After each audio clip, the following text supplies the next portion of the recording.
sân bay quốc tế Tân Sơn Nhất và mình sẽ chuẩn bị đón chuyến bay của Vietjet Air Ấn Độ theo chương trình của tour nha.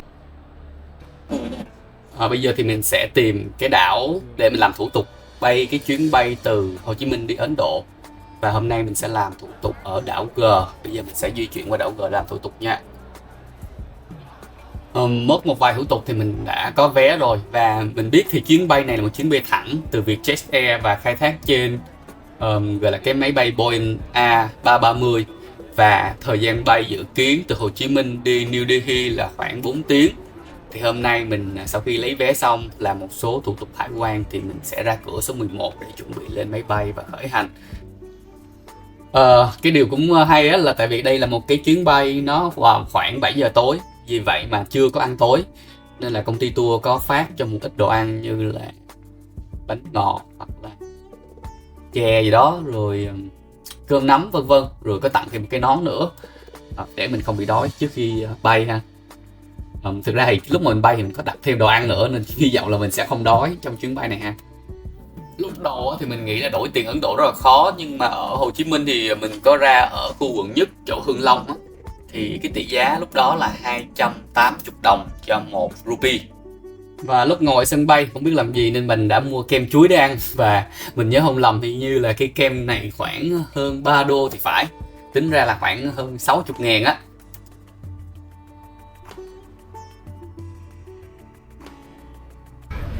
Ok, bây giờ là 7 giờ 15 rồi nhưng mà chuyến bay vẫn bị delay. Bây giờ chưa có boarding luôn. Bây giờ nó đã là để nhẹ là 7 giờ bay á, nhưng mà bây giờ nó lúc này thì gần 8 giờ thì lúc này mới xếp hàng và lên máy bay nha. Nên là chắc chắn là lúc mà mình đến New Delhi thì nó sẽ rất trễ.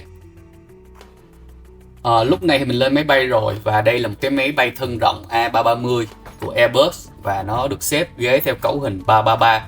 Chỗ ngồi thì mình thấy là nó có vẻ hơi chật chội, thì nó còn khá là xúm xít ha. Anh nghĩ là mấy người mà có thể hình hơi to một chút thì ngồi rất là trật. Và về trang bị trên máy bay thì ví dụ như là chỗ này sẽ có menu thức ăn trên máy bay nè, rồi tạp chí Want to Fly, rồi một cái tạp chí để shopping và hướng dẫn an toàn bay. Và trong chuyến bay này mình có đặt thêm suất ăn nữa, vì mình sợ là đói nên mình có mua thêm suất ăn. Mình rất là thích trải nghiệm những cái suất ăn trên chuyến bay, thì cảm giác là mình lên máy bay mình ăn trên bầu trời như vậy thấy rất là vui. Cũng không có gì đặc biệt, thì hôm đó mình gọi món gì ta, cơm Thái Lan chiên kiểu Thái gì đó. Nói chung là ăn cũng được, cái khẩu phần cũng khá là nhỏ thôi. Nói chung thì bay đêm mà nên là vậy vừa. Rồi bây giờ thì cùng mình dạo một vòng gọi là nhà vệ sinh trên không nha. Đây là buồng vệ sinh ở trên máy bay, nó sẽ có những gì thì mình nhìn qua một lượt nha.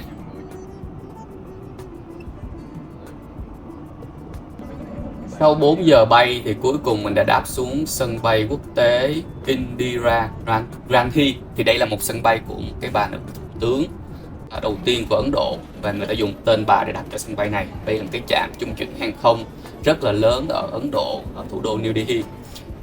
Mình đáp xuống là nhà ga số 3, cũng là nhà ga rất là hiện đại và mới được xây dựng mới.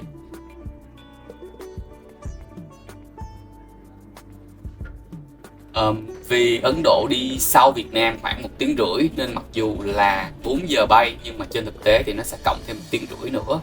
Thì lúc này thì đâu đó nó cũng khuya rồi, nó cũng khoảng 11 giờ hơn rồi. Và mình tin chắc là sau khi làm các thủ tục nhập cảnh, lấy hành lý và ra đến xe bus để mà bắt đầu chương trình tour thì mình nghĩ cũng sẽ rất là trễ. Và lúc này thường là cũng cảm giác rất là buồn ngủ rồi, và rất là mong chờ là sẽ đi về khách sạn thật là sớm để mà có thể nghỉ ngơi và bắt đầu cái chương trình tour sáng mai. Thì lúc này tụi mình bắt đầu chuẩn bị lên xe bus, thì họ chào đón những cái người khách đến đất nước của họ bằng những cái vòng hoa như vậy, kết bằng hoa vạn thọ nha.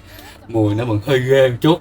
Và lúc này thì tụi mình sẽ lên xe bus và đi thẳng về khách sạn. Tụi mình rất là nóng lòng là phải nghỉ ngơi, chứ bây giờ là buồn ngủ lắm rồi. Cuối cùng thì mình cũng đến khách sạn ha. Đến khách sạn nó cũng gần sân bay thôi để di chuyển thời gian cho nó nhanh. Và lúc này thì nó rất là khuya rồi, chắc lúc đó khoảng 12 giờ hơn. Và khách sạn thì nói chung là cơ sở vật chất cũng rất là tốt ha. Các bạn có thể đi với mình một cái room tour ngắn để xem. Thì đây là cái sảnh đón của khách sạn, như là bên trong là phòng ốc thì nói chung là cũng sạch sẽ, cũng rất là chất lượng luôn.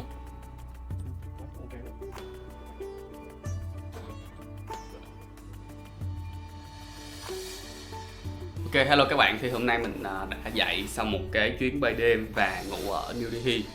Thì vì cái máy bay đến trễ nên là lúc mà ở New Delhi, giờ New Delhi lúc đó là khoảng 2 giờ sáng, và mình phải ngủ đâu đó khoảng tầm 5 tiếng thì mình đã dậy rồi, may là dậy nổi ha. Thì hôm nay mình sẽ tham quan thủ đô New Delhi, và sau đó thì mình sẽ lên một cái xe bus và đi xuống một cái thành phố miền Nam. Thì buổi sáng này chủ yếu là loanh quanh New Delhi thôi. Bây giờ thì mình sẽ đi xuống ăn sáng. Nói chung thể trạng bây giờ nó cũng không hẳn là khỏe lắm, nhưng mà mình sẽ ăn sáng và cố gắng giữ gìn sức khỏe thật là tốt. Đây là đồ ăn sáng ở bên Ấn Độ ha. Ở Ấn Độ mọi người thì mình chắc coi những người YouTuber họ review á, thì mình cũng rất là ám ảnh cái vụ mà ăn ẩm thực đường phố, đúng không? Nhưng nếu mình ăn sáng ở trong khách sạn chất lượng thì nó cũng rất bình thường thôi. Ở Ấn Độ thì sẽ không thiếu bánh nan.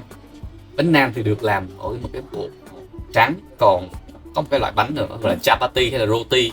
Nó cũng là một cái miếng bánh mà nướng để chấm với cà ri này nọ đó, thì nó sẽ dùng bột màu nâu. Thì lúc đầu mình cũng không phân biệt được, nhưng mà sau này mình có nghiên cứu thì thấy nó có cái sự khác biệt ở đó. Chủ yếu đồ ăn Ấn Độ là gà, nếu mà gọi là động vật ha, còn heo với bò thì họ không ăn. Và mình thấy là một cái bữa ăn bình thường này nó cũng có thể có trứng chiên, hoặc là nó có các cái loại rau xào. Nói chung là người Ấn Độ gần như là cái tỷ lệ ăn chay rất là cao. Thì đây là một cái đồ ăn khách sạn buổi sáng mình thấy cũng khá là chất lượng, rất là ổn cho một cái khách sạn, và mình cảm thấy là ăn được ha, chứ thực ra là gọi thích thì cũng không hẳn là thích lắm. Điểm đầu tiên mà tụi mình sẽ tham quan, nhưng mà các bạn thấy đó, đường phố Ấn Độ nhìn đây là mặc dù là gọi là New Delhi là thủ đô đó, nên là các bạn thấy là xe cộ, nói chung nó cũng kiểu là một cái thành phố được quy hoạch nha. Nhưng mà mình thấy là Ấn Độ cũng là cái quốc gia mà mặc dù GDP rất là cao, nhưng mà kiểu cơ sở vật chất nó cũng không phải là quá tốt lắm. Và cái địa điểm đầu tiên tụi mình tham quan đó chính là nhà tổng thống. Thực ra là chỉ đi dạo ngang thôi, tại vì lý do an ninh nên họ không có cho tụi mình vào. Thì cái địa điểm đó nó tên là Rashtrapati Bhavan. Thì đây là một cái dinh tổng thống được xây từ lúc mà Anh là đô hộ đất nước Ấn Độ, và cho đến năm 1950, và sau đó khi mà Ấn Độ độc lập thì nó trở thành dinh tổng thống. Đây là một cái kiến trúc mà nó tới 340 phòng, và tụi mình thì chỉ được đi lướt qua thôi, vì ở đây có rất là nhiều lính canh và không có đi vào trong được. Và chính vì vậy mình phải sử dụng một cái phim tư liệu về cái dinh tổng thống này ở phía bên trong. Các bạn thấy là nó rất là nguy nga và rất là tráng lệ, rất là đầu tư luôn, nhìn là rất là cực kỳ sang trọng luôn ha. Ở trong này là các cái gian phòng, phòng họp, phòng ăn trưa, nội thất ở bên trong, và cái kiến trúc rất là công phu ở bên ngoài. Và địa điểm tham quan tiếp theo nó chính là India Gate. Đây là cái cổng Ấn Độ ha. Thì cái cổng này theo mình được biết đó là một cái dùng làm như một cái tượng đài đó để tưởng niệm chiến tranh, và nằm trên đại lộ Kingsway. Và đây được gọi là đài tưởng niệm chiến tranh của Ấn Độ, được xây dựng để tưởng nhớ sự hy sinh của khoảng 70.000 chiến sĩ tham gia vào quân đội đế quốc Anh trong Thế chiến thế giới lần thứ nhất, tức là nó đâu đó khoảng năm 1914 đến năm 1919, cũng như là chiến tranh Anh và Afghanistan vào năm 1919. Thì công trình được xây dựng bởi công tước của nước Anh và vào năm 1921, và nó mất khoảng 10 năm thì mới hoàn thành nên cái đài tưởng niệm chiến tranh này. Và đây là một cái địa điểm mà mình thấy là cũng rất là thú vị để tham quan. Mà cái địa điểm này mà không cho vào nữa là có chuyện đó, tại vì thực ra thì hồi nãy cái địa điểm kia mình không tham quan được, nên là bây giờ mình qua đây. Thì sau khi mình thấy là ở Ấn Độ mọi người thì thường là cái điểm tham quan họ phải đi qua một cái vòng kiểm tra an ninh, kiểu soi chiếu gì đó, để chắc chắn là người ta không có mang những cái vật dụng nguy hiểm. Mình biết là Ấn Độ có những cái vấn đề phức tạp về vấn đề về dân tộc, về tôn giáo ha, nên là họ rất là cẩn thận trong những cái điều đó. Cái điều mình ấn tượng ở Ấn Độ là các bạn thấy là ví dụ như đây là một cái nước mà họ dùng cái công trình của họ bằng đá sa thạch đỏ rất là nhiều, nên là mình thấy là để ý là giống như là các cái công trình họ dùng đá sa thạch đỏ thì nó sẽ có màu đỏ đậm đậm ha. Và Ở đây là một cái quảng trường rất là rộng, và ở đây mình có thể phóng tầm mắt để nhìn cái không gian xung quanh, nhìn lại cái dinh tổng thống hồi nãy mình thấy được luôn. Đây là một cái cổng mà xây dựng theo hình thức giống như khải hoàn môn vậy á. Các bạn thấy du binh Pháp nó có cái quảng trường và có cái cổng giống như là cái khải hoàn môn ha, cũng một dạng cổng ăn mừng chiến thắng. Thấy ở đây thì không khí rất là may, vào mùa này mình đi trời rất là mát mẻ nên là không khí rất là dễ chịu, dẫn bởi dân gọi là du lịch đâu, mà mình thấy ở đây cũng rất là đông người dân Ấn Độ họ ra đây họ tham quan. Các bạn thấy nó kiến trúc rất là hoành tráng đúng không? Phía trên này có cái chữ India, mình thấy là mọi người tụ tập và tự sướng rất là nhiều. Có một điều thú vị là tụi mình là người nước ngoài nên là mình thấy mỗi lần mà đi Ấn Độ thì mấy người dân Ấn Độ họ nhìn rất là ghê, kiểu họ tò mò, họ xăm soi, rồi có mấy người còn rủ mình chụp hình chung nữa, kiểu họ rất là cởi mở thân thiện, hay là họ rất là thích để làm một kỷ niệm gì đó với người nước ngoài chăng, nên là cứ rủ tụi mình chụp hình. Giống như có một trong đoàn có một cái cô đó rất là giống người mẫu nên là được mấy anh trai rất là săn đón, nên là nhìn giống như một lòi con mắt ra luôn á. Ở đây thì giống như là có rất là nhiều cảnh sát, họ sẽ trông chừng ở nơi này, rồi xung quanh thì có những cái hồ nước, những cái đài phun nước vân vân, thì rất là đẹp ha. Địa điểm tham quan tiếp theo đó là ngôi đền Ấn Độ giáo hay là gọi là Hindu giáo đó các bạn, thì nó tên là Ashram. Thì cái ngôi đền này rất là đặc biệt, vì nó đặc biệt là bởi không được quay phim ở trong, ở xa xa đó các bạn có nhìn thấy không, đó là cái kiến trúc của cái ngôi đền Ấn Độ này. Thì đây là cái ngôi đền mà được xây dựng rất là kỳ vĩ luôn, và có điều đặc biệt là khi mà bước vào tham quan cái đền này thì tất cả những vật dụng từ đồ điện tử, các loại thiết bị điện tử, cả điện thoại rồi tai nghe cũng không được mang vô luôn, rồi mình sẽ không được mang dù, rồi không được mang, nói chung là hãy dành tất cả cái sự tập trung để tham quan cái nơi tôn nghiêm này. Thì Ashram là một cái ngôi đền Hindu giáo và được xây dựng ở một cái khuôn đất khoảng 40 hecta ở thủ đô New Delhi. Thì cái việc xây dựng này cực kỳ công phu luôn các bạn, tại vì nó tiêu tốn đến 10.000 nhân công con người để cùng tham gia xây dựng cái này, và tiêu tốn đâu đó khoảng tầm 6.000 tấn đá sa thạch. Thì cái đá sa thạch này thường nó sẽ có màu vàng là ở bên trong thì họ sẽ dùng rất là nhiều vật liệu đá cẩm thạch. Thì Ashram là một cái đền Ấn Độ giáo rất là kỳ vĩ, và nó được xây dựng khởi công vào năm 2001 và mất đâu đó khoảng tầm 5 năm đến năm 2005 là hoàn thành. Thì cái ngôi đền này nó tọa lạc trên bờ sông Yamuna và nó cách thủ đô New Delhi khoảng 10 km. Thì bên trong cái chánh điện của cái ngôi đền này là nó dùng những cái điêu khắc, những cái chi tiết chạm trổ rất là tinh vi luôn, và nhìn cực kỳ đẹp luôn. Mình thấy là họ không chỉ là cái độ lớn, độ hoành tráng, họ khảm rất là nhiều đá quý, rất là nhiều ngọc, cũng như là dùng những cái vật liệu và chạm trổ rất là tinh xảo, tại vì họ dùng những cái công sức thủ công. Thì bên trong họ sẽ thờ những cái vị thần của Hindu giáo, như là thần Brahma là thần sáng tạo, Vishnu là bảo vệ, và Shiva tức là thần hủy diệt. Cảm giác là rất là choáng ngợp khi vô cái ngôi đền này, mặc dù là không chụp nhiều hình hay. Đây là một cái đoạn clip mà mình săn ở trên mạng, ở trên YouTube để gọi là giới thiệu về cái ngôi đền này, nhưng mà các bạn nhìn thấy đó, đây là một cái địa điểm mà mình nghĩ là rất là đáng để tham quan, mặc dù là không có chụp được nhiều hình sống ảo ở đây, nhưng mà giống như là khi mình đặt cái tâm trí vô tham quan tìm hiểu thì mình cảm thấy là rất là nhiều chi tiết chạm trổ ở trên ngôi đền này cực kỳ tinh xảo luôn, và bỏ ra rất nhiều công sức và thời gian rất là đáng trân trọng. Một cái công trình rất là vĩ đại mà họ không có gọi là tốn vé để tham quan các bạn, mà miễn phí để tham quan luôn, nhưng mà chỉ có điều là phải bỏ tất cả những cái vật dụng, thậm chí dù để gọi là bị nắng mình che cũng bỏ ngoài luôn, nên cuối cùng là gần như sách cái mình không đi vô. Nhưng mà và đến đoạn này thì tụi mình sẽ đi vô ăn trưa nha. Thì thực ra là trưa nay thì sẽ ăn trưa trong một cái mall, và được biết thì đồ ăn sẽ ăn trưa nay đó chính là đồ ăn Trung Quốc, China nha. Cái mall này rất là hoành tráng luôn. Nói chung thì Ấn Độ giống như là có cái sự chênh lệch giàu nghèo rất là lớn, nhưng mà ở đâu nghèo thì nghèo sơn nghèo sát luôn, ở đâu giàu thì rất là hoành tráng. Chắc là những cái ông đại gia tài phiệt gì đó họ đầu tư những cái mall này, và rất là nhiều cái công sức để xây dựng luôn. Cái mall này thì mình sẽ ăn trưa trong một cái quán bar nhỏ nhỏ, một giá là ống cúng. Mình nói thì đồ ăn các bạn sẽ thấy là đó, một chén súp, rồi sẽ có gà chiên hoặc là các loại cơm, rau xào, nói chung là gần như nó sẽ xoay quanh gà và các loại rau xào cũng như cơm chiên, mặc dù đây là nó là đồ ăn China nha, đồ ăn Trung Quốc nha.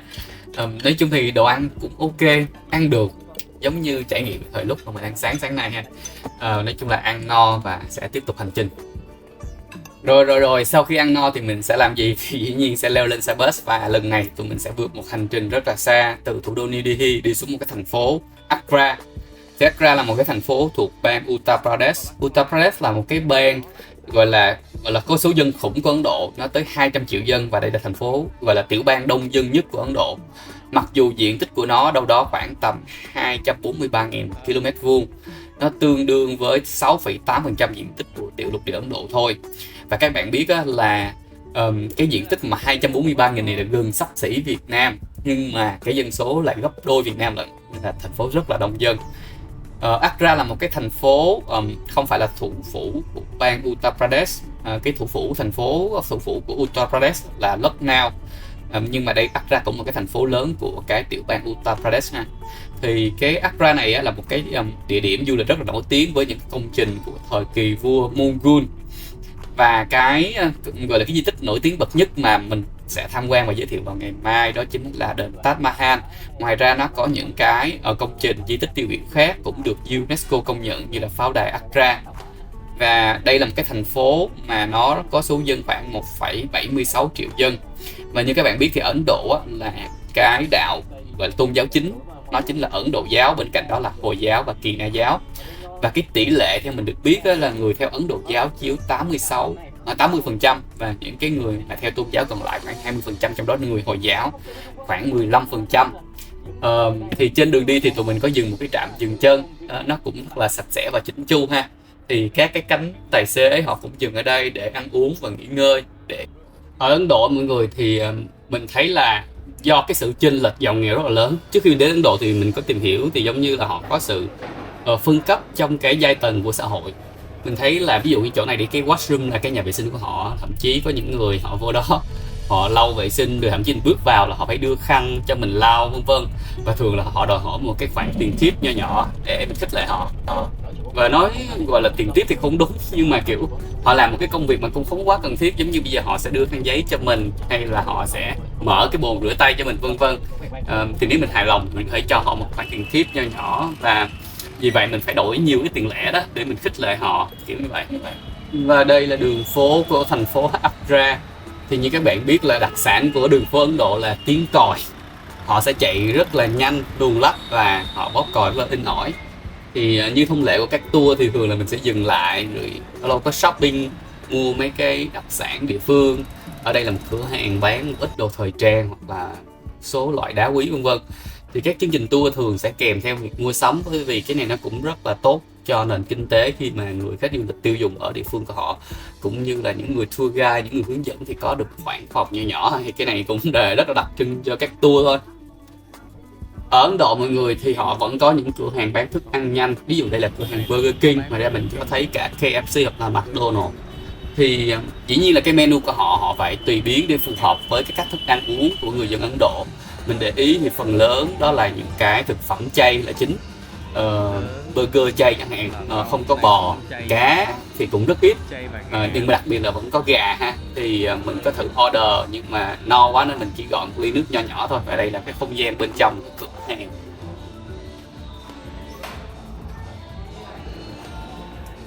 Đây là tên khách sạn mình sẽ lưu trú vào buổi tối ngày hôm nay. Thì đây là một cái khách sạn tiêu chuẩn 4 sao, và trong cái chương trình này thì mình ở phần lớn là khách sạn 4 sao. Mặc dù là Ấn Độ là một cái quốc gia có cái sự chênh lệch giàu nghèo rất lớn, nhưng mà họ không có thiếu những khách sạn chất lượng. Thì đây là một khách sạn nói chung là rất là chất lượng, rất là tốt.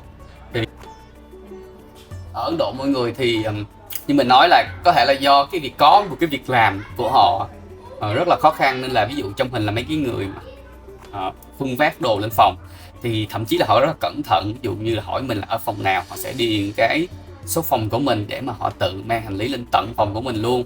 Và dĩ nhiên thì hôm sau tụi mình sẽ gửi họ cái tiền tiếp lúc mình check out. Đây là cái không gian bên trong cái khách sạn mình sẽ lưu trú đêm thứ hai tại Ấn Độ. Nhìn chung thì các cái khách sạn này nó có cái thiết kế tương đối giống nhau.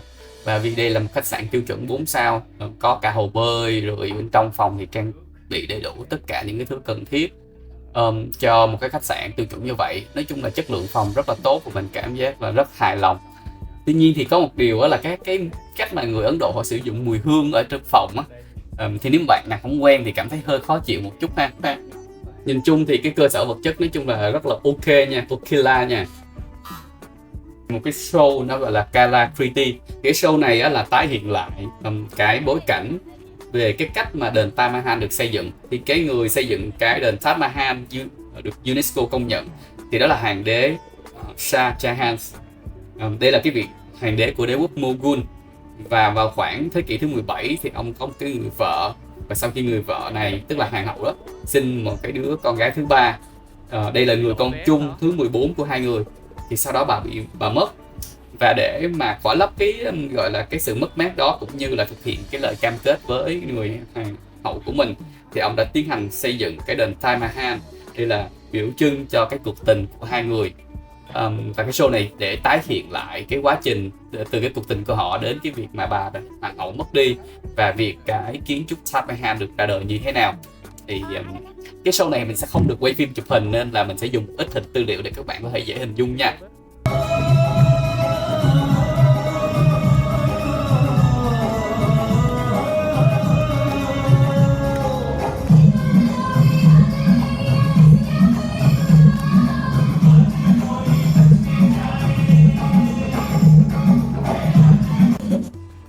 Sau khi mình xem cái show xong thì sẽ quay lại khách sạn để dùng bữa tối. Và đây là một cái bữa tối được serve theo dạng buffet. Thực phẩm thì nó cũng sẽ xoay quanh gần như là rất là nhiều đồ chay, các loại rau củ quả xào, cơm chiên, hoặc là cái bánh nan được dùng với cà ri chay. Đồ mặn thì mình chỉ thấy là ở đây họ dùng gà thôi. Nói chung thì như một cái khách sạn bình thường thì họ serve như vậy là ok. Gọi là ngon thì cũng không hẳn là ngon, nhưng mà gọi là ăn để no, ăn được để mà có sức khỏe để tham quan trong cái lịch trình rất là dày như vậy thì mình thấy là rất là ok nha. Nói chung thì mình ăn mình cũng cảm thấy là họ cũng gia giảm cái gia vị để nó không nặng mùi cà ri, nên mình kiểu hơi quốc tế rồi đó, nên cũng khá là dễ ăn. Đó thì kết thúc hành trình của cái ngày đầu tiên của cái chuyến tham quan này, mình thấy có nhiều trải nghiệm rất thú vị ở Ấn Độ. Và mình mong rằng các bạn sẽ theo dõi kênh của mình để cùng đồng hành với mình trong cái chuyến đi này nha. Và mình sẽ kết thúc cái phần 1 ở đây.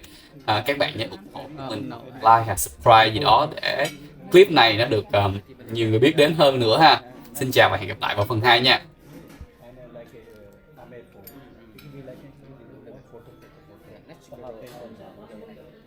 You reach on time. You have to save. You reach on time.